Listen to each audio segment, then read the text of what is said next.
Good afternoon, everybody. Thank you for being here today. We are going to get to my remarks and Q&A as always, but I do have the FBI director with me here, Kash Patel. You all know him well, and he's here to provide an update for you all with respect to China. As you know, President Trump had a very successful meeting on his trip to Asia with President Xi, where they discussed the need for China to crack down on fentanyl production and distribution, which ultimately makes its way here to the United States of America. And the FBI director recently traveled to China following President Trump's meeting to meet with his counterpart in Beijing. And he has a really positive announcement for the American people to share. So the president wanted me to bring the FBI director out to share that with all of you today. So Kash, please, thank you for being here. Thanks, Karoline.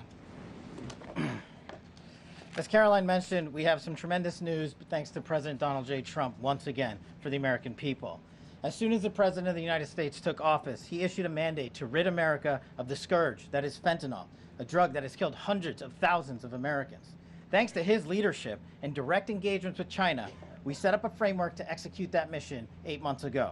Attorney General Bondi immediately thereafter took steps to engage her counterpart in China at the Ministry of Public Security. Pursuant to their direct discussions, as the FBI director designated to run counterpoint on this, along with the Secretary of State Rubio and Ambassador Perdue and the team here at the White House, we set forward a path to implement the policy needed to crush the plague of fentanyl. Deputy Attorney General Blanche and our teams have been hard at work ever since, ultimately culminating in my trip to Beijing last week. This was only possible due to President Trump's historic engagement with President Xi just a few short weeks ago that set the stage for today's announcement. At that meeting, the leaders reached an agreement. But just to put this in frame for the American people, a reminder here that nearly 100,000 people died of fentanyl overdoses just last year alone. Here, this year, under this president, the FBI has seized 1,900 kilograms of fentanyl so far. That is a 31% increase from the same time period last year. To put it in perspective, that's enough fentanyl to kill 127 million Americans. Fentanyl precursors are what makes up fentanyl.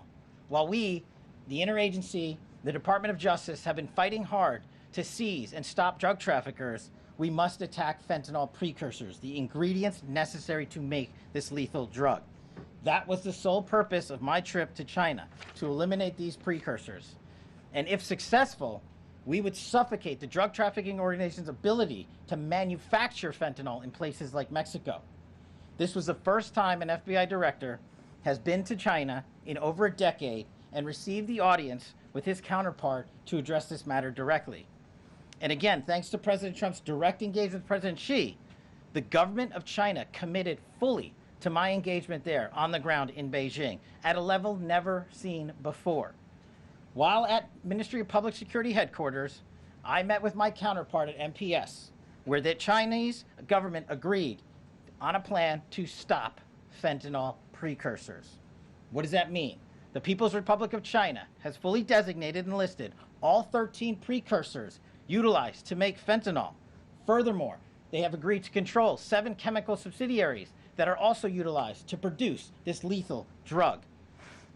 Effective immediately, essentially, President Trump has shut off the pipeline that creates fentanyl that kills tens of thousands of Americans.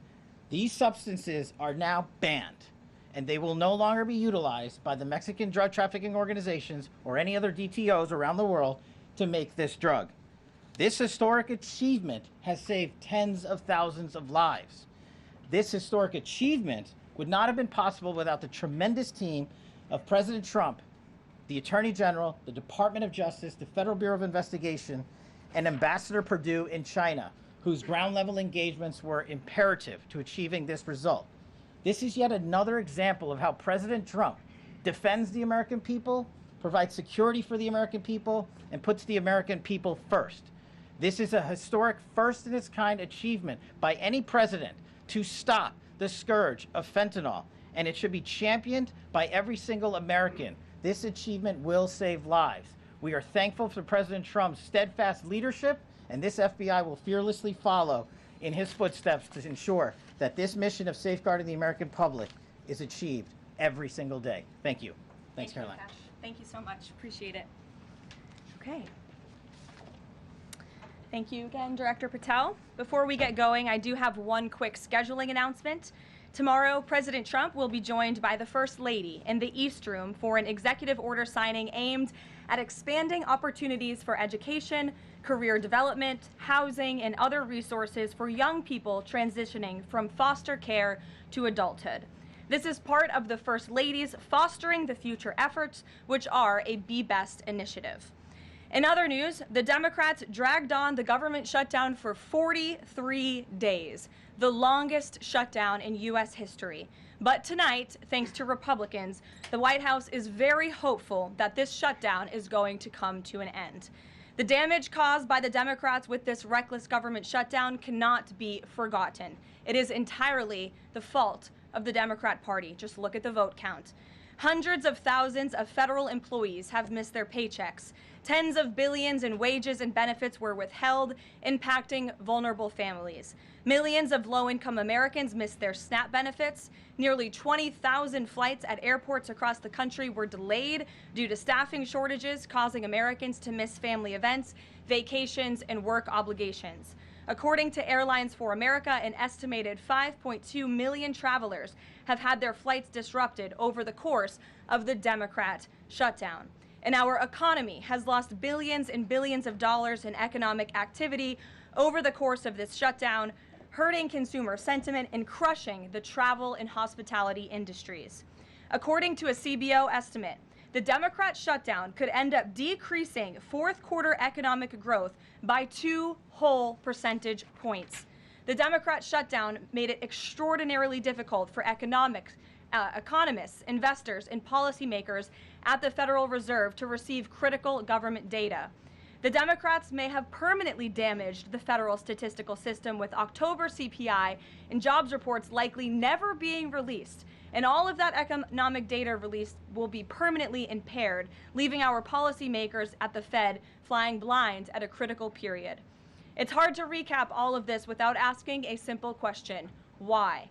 Why have the Democrats put the American people through this pain for 43 days in a row? And it feels like Groundhog Day being up here again talking about this Democrat shutdown. And the answer to that question is pure partisan politics.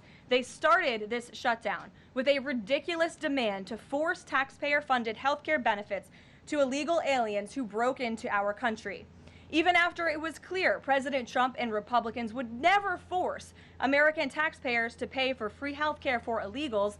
In fact, President Trump's One Big Beautiful Bill fixed that problem. The Democrats kept dragging this reckless government shutdown on for weeks longer to boost their turnout in an election, perhaps one might guess.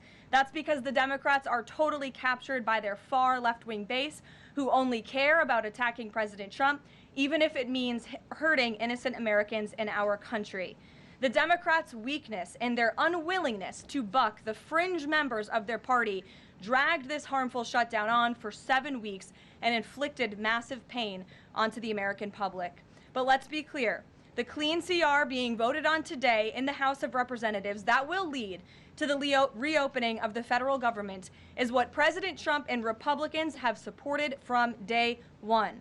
Our troops, air traffic controllers, and federal employees will be back to receiving their regular paychecks. Families in need will get back to receiving their food purchasing assistance, and the people's government will soon be back open for business. President Trump looks forward to finally ending this devastating Democrat shutdown with his signature, and we hope that signing will take place later tonight. On another matter, I want to address the affordability issue that's received a great deal of media attention this past week, which is ironic because it didn't receive that much attention when Joe Biden was here and inflation was at a record high 9%, the worst inflation crisis in modern American history. And President Trump won a landslide election in part to address the affordability issues created by Joe Biden and the Democrats. And that's exactly what President Trump has done since day one of his administration. Since the first day in office and every day since, the Trump administration has taken aggressive action to fix the Biden-created cost of living issues. The notion that the same Democrats who just shut down the federal government to sabotage our economy, rob people of their paychecks, and also helped Joe Biden ratchet up inflation to 9%, are now suddenly affordability champions. That notion is completely absurd. And it's something only the liberal media would have the gall to push. But the reality is that President Trump and his administration have done so much to lower prices and increase the economic prosperity of the American people. And this president and his team of amazing economic advisors are going to keep working on this issue every single day. In less than 10 short months, President Trump signed the largest middle-class tax cuts in American history, including no tax on tips, overtime, and Social Security, which will guarantee that next year Americans are going to put more money back into their pockets. The president has completely unleashed American energy dominance to help bring gasoline prices to the lowest in 5 years, and we expect them to continue to decrease. And it has also lowered energy costs overall. There is more work to do, but again, the president's deregulatory and pro-American energy agenda is absolutely going to continue to drive down prices. This formula worked in the president's first term, and we expect that it's going to work again. And this is key because we know energy costs are the #1 driver of inflation. Again, just look at what Joe Biden did to our energy industry over the past 4 years of his administration, and look at what happened to inflation as a result. Everything became more expensive.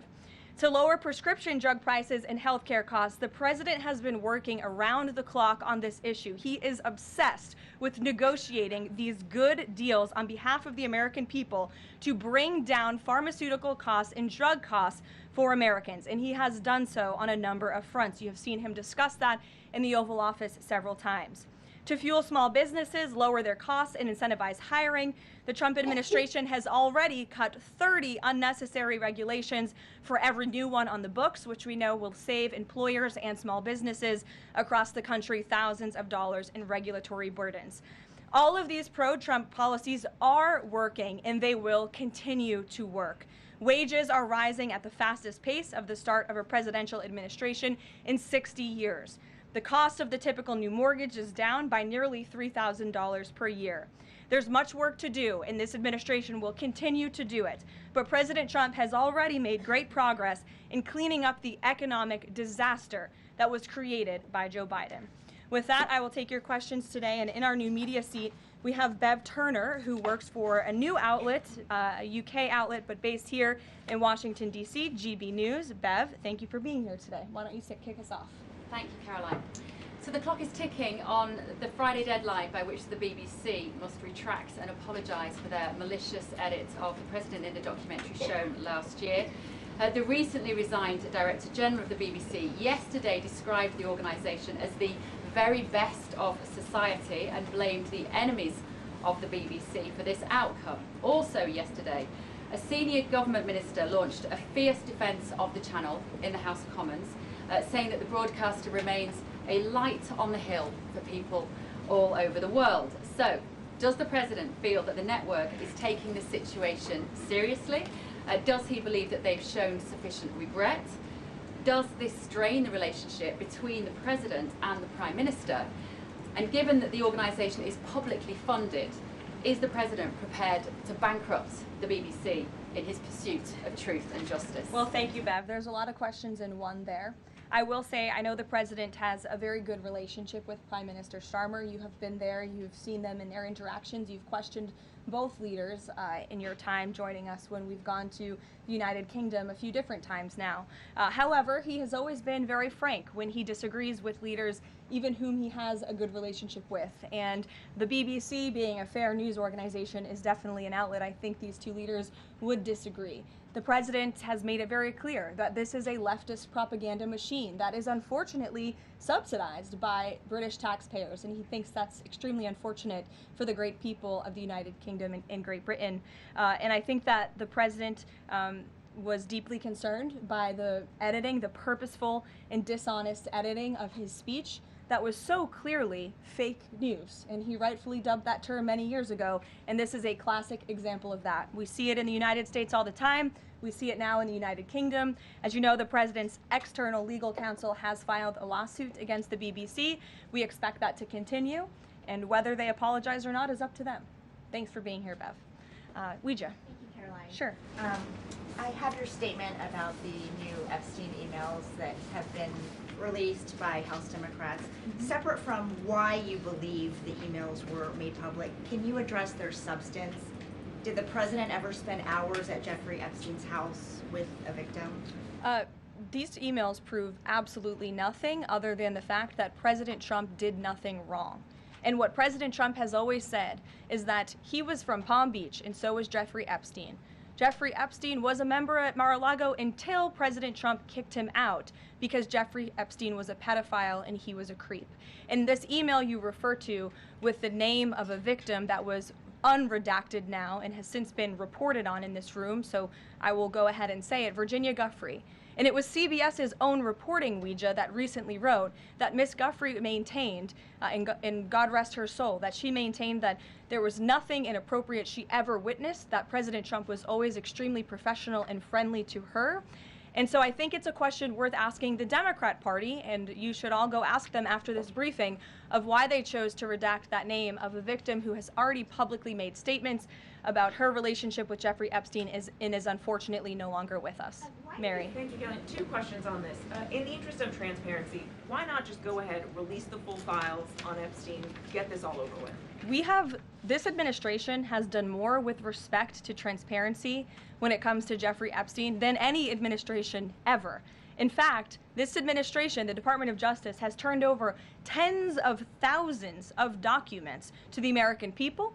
We are cooperating and showing support for the House Oversight Committee. That's part of the reason you are seeing these documents that were released today, because of the House Oversight Committee's and Republicans' efforts to get these out to the public. This administration also moved, the Department of Justice also moved to unseal grand jury testimony, which we know, unfortunately, a judge declined those requests. So this administration has done more than any, and it just shows how this is truly a manufactured hoax by the Democrat Party. For now they're talking about it all of a sudden because President Trump is in the Oval Office. But when Joe Biden was sitting in there, the Democrats never brought this up. This wasn't an issue that they cared about because they actually don't care about the victims in these cases. They care about trying to score political points against President Trump, as we have, of course, seen with this government shutdown. And this entire thing, again, it's not a coincidence to the American people at home. There are no coincidences in Washington, D.C. And it is not a coincidence that the Democrats leaked these emails to the fake news this morning ahead of Republicans reopening the government. This is another distraction campaign by the Democrat and the liberal media, and it's why I'm being asked questions about Epstein instead of the government reopening because of Republicans and President Trump. But given your Reagan. interest in transparency, Karoline, why are White House officials then meeting with Representative Boebert in an effort to try and get her to not sign this petition calling for the release of the files? Doesn't it show transparency that members of the Trump administration are willing to brief members of Congress whenever they please? Doesn't that show our level of transparency? Doesn't that show the level of transparency when we are willing to sit down with members of Congress and address their concerns? That is that's a defining factor of transparency. Having discussions with members of Congress about various issues, and I'm not going to detail conversations that took place in the Situation Room in the press briefing room. Reagan. I have a question about the government shutdown. Thank you. The Middle East. I'm glad someone does. First, on the government shutdown, the shutdown deal reverses the administration's regs, and it also prohibits war from happening until the end of January. I'm wondering if the president had input on this element of the deal, and if he's at all disappointed that's going to reverse the downsizing of the federal government that they did during the shutdown. I mean, look, I think it's about 6,000 workers total. When you look at that in comparison to the reduction in the federal workforce that this administration has done since January to get rid of the waste, the fraud, the abuse, and to reduce the size of our federal bureaucracy, we've done a lot of great work on that front, and we will continue to. But obviously, the president's main priority was to reopen the federal government and get people back to work, and that's what this deal accomplishes. Line, there's been reports in Israeli media that the U.S. is considering building a temporary military base on the Gaza border. Can you confirm these reports? So I had a conversation directly with the reporter who wrote this article, and this article was based on a single piece of paper, an inquiry that somebody in the Department of Navy made about an idea that may happen in the future. And this reporter deemed that as an official plan and ran with a story that the United States is looking into it. I checked with the highest levels of the United States federal government. This is not something the United States is interested in being engaged in. It's not something we are currently involved in right now that we will be funding. And the president has been very clear he doesn't want to see boots on the ground with respect to what's happening in the Middle East. We've made great peace. We've made great progress with the peace plan in Gaza, and we want to continue to see that move forward. But I put a comment in that story for a reason. And sometimes we see reporters take a piece of paper like this and just deem it as official policy, and sometimes that misleads people a little bit. Sure. There's been a question about UK intelligence sharing regarding the drunk interdictions involving Venezuelan boats. How will that affect the U.S. military operation? There's been a lot of discussion about the high caliber of the intelligence that has been provided before any of these military actions have taken place. I've seen that report. Oh, hello. I've seen that report. I'm familiar with the reporting, but we don't comment on intelligence matters, classified intelligence matters, as you know. As for the Trump administration's position on our narco-terrorist campaign in the Caribbean, it is going to continue, and the president has made it very clear he's not going to allow terrorists to bring illegal drugs that kill American citizens into our great country. Sure, John. I'll go to John and then Zolan. Go ahead. Thank you so much. Trump has talked about sending out $2,000 checks to U.S. citizens. Earlier this year, he also talked about sending a Doge dividend. That didn't materialize. Should U.S. Citizens expect the $2,000 proposal? Is the White House committed to making that happen? The White House is committed to making that happen, yes. And we are currently exploring all legal options to get that done. I don't have a timeline for you or any further details, but I can confirm for you that the president made it clear he wants to make it happen. And so his team of economic advisors are looking into it. And when we have an update, we'll provide one. Solon. You said at the top that one of the costs of the government shutdown was that people missed their SNAP benefits. Can you explain then why the administration went to court to fight the funding of food stamps and SNAP benefits? So recipients missed their SNAP benefits because the Democrats shut the government down, and they forced the administration to tap into a contingency fund that did not even fund the full entirety of this program. And so then you had an unhinged judge who was trying to dictate from the bench what the executive branch has to pay for and where that money has to come from. That is judicial overreach at its finest, and so that's why the administration pushed back on that. We can't have the judicial branch telling the executive branch that we need to rob the Children Nutrition Fund, which is what this judge was trying to do, to pay for SNAP benefits. That's completely inappropriate and it's unconstitutional, and we've been proven right with that legal argument. But now the good news is, again, thanks to Republicans and in several hours President Trump, the government is going to be reopened, and SNAP recipients are going to receive their full benefits, which is what President Trump has always wanted to do. Stephen. Why also did you need the judicial process for that? I mean, during this shutdown, didn't the administration have a responsibility to tap into any of those reserves to ensure that essentially poor people could rely on? We did tap into it. We did tap into the contingency fund. And then the judge told us, no, you have to get more money from a children's nutrition fund. And we felt that was judicial overreach. You shouldn't tell the president which fund he has to rob because the Democrats are holding the country hostage by shutting down the federal government. Stephen, go ahead. Well, if the president is considering a pardon for Ghislaine Maxwell? Again, he's answered this repeatedly. It's not something he's talking about or even thinking about at this moment in time. I can assure you of that. Stephen. Karoline, I've got two questions about New York for you. Sure. First, you always do. Mayor-elect, on brand for the New York Post. Mayor-elect Mamdani, he said that he plans to reach out to President Trump and that, quote, this is a relationship that will be critical. Does the White House have a response to this planned outreach? It's the first time I'm hearing of it. I'll let the president respond himself to that comment by Mr. Mamdani. My second question, Jack Schlossberg, the grandson of President Kennedy, announced today that he's running for Congress. He, in the recent past, has referred to his uncle, the HHS secretary, as, quote, a rabid dog, and he has said that the Trump administration is, quote, the most corrupt in American history. Does the White House have a comment on this sort of comment from a rising star in the Democratic Party? I don't even think such ridiculous comments are responding to. Obviously, those things are not true. And Secretary Kennedy is doing a phenomenal job bringing transparency and the gold standard of science back to our healthcare system. Eamon. Thank you, Caroline. The President's hosting a number of Wall Street CEOs for dinner tonight here at the White House. Can you give us the names of the CEOs who are going to be here and give us a sense of what the President's message to Wall Street is going to be tonight?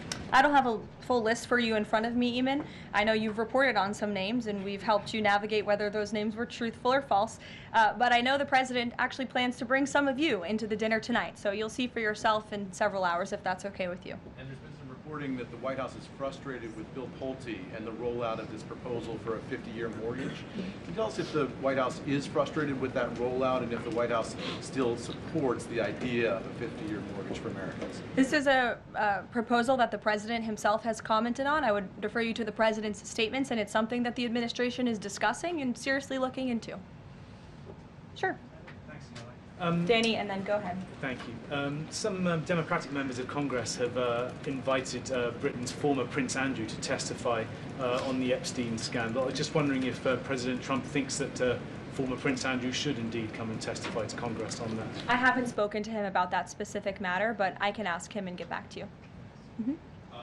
On the government shutdown, the President and House Republicans have made clear they were not going to negotiate health care strategy or policy while the government was shut down. Now, assuming that it reopens tonight, is the President intending to invite any Democrats over to have negotiations over these subsidies or any other plan to bring down the cost of health insurance? I will just add that, as you pointed out, the Democrats were holding our country hostage to try to negotiate on a healthcare system that they created. Obamacare, as it's famously called, is a system the Democrats created. It is a broken system. It has driven up healthcare costs dramatically in this country.